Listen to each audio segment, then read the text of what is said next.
في غرفة المونتسوري في حقيقة الأمر بنشقلب كل حاجة الطفل هو متعود عليها وإحنا شخصيا متعودين عليها.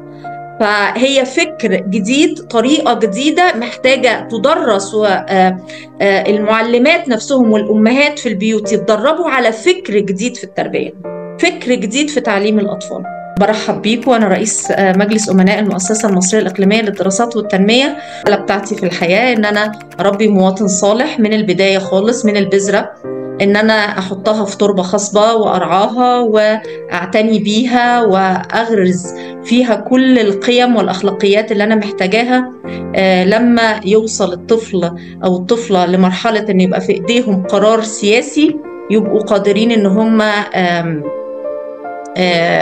ياخدوه بقوة وياخدوه بوعي وبإدراك. ماريا مونتسوري هي دكتورة إيطالية، دكتورة بشرية، وكانت متخصصة في الطب النفسي، وتخصصت مع الأطفال ذوي الاحتياجات الخاصة، وبداية شغلها كانت مع الأطفال ذوي الاحتياجات الخاصة بالمنهج بتاعها، وحققت مستويات عالية في الشغل مع الأطفال ذوي الاحتياجات الخاصة. وكان الناس بتستغرب جدا من إن التقديرات اللي كانوا أطفالها بياخدوها كانت مقاربة للأطفال الأسوياء، وكانوا بيستغربوا جدا. وهي كانت بتقول في كتاباتها: أنا بستغرب، الناس مستغربة ليه؟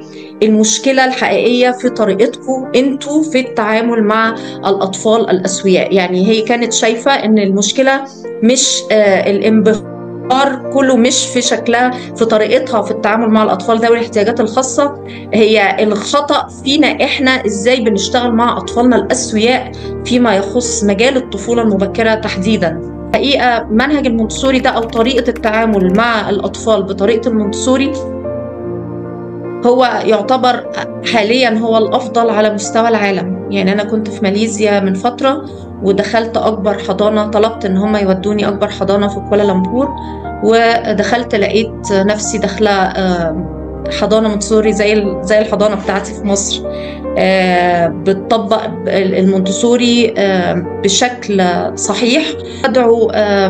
بدعو حضراتكم ان احنا نبص شوية، نتفرج على الفيديو اللي انا هعرضه دلوقتي علشان نشوف الشكل الجميل للأطفال جوه غرفة المونتسوري. ومقصودة كلمة غرفة مونتسوري مش فصل مونتسوري، لأنه إحنا بنبقى عايزين نعمل محاكاة للبيئة البيت بس في المدارس والحضانات بتاعتنا اللي واخدة الطابع المونتسوري أو واخدة منهج المونتسوري بتشتغل بيه مع الأطفال. الواحد ما بيملش من الفرجة على الأطفال في الجو والبيئة الجميلة دي. لو في إمكانية إنه أنا أخد بعض الملاحظات من حضراتكم، نفتح المايك بعد إذنك يا دكتور إذا ممكن، علشان يعني نشوف رأي زملائي في البث على الفيديو إيه.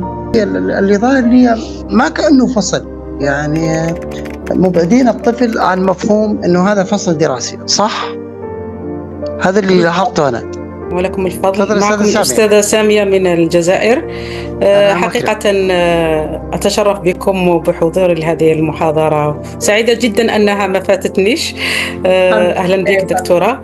المنهج المونتسوري هو منهج رائع جدا للأطفال وخاصة ذوي الاحتياجات الخاصة.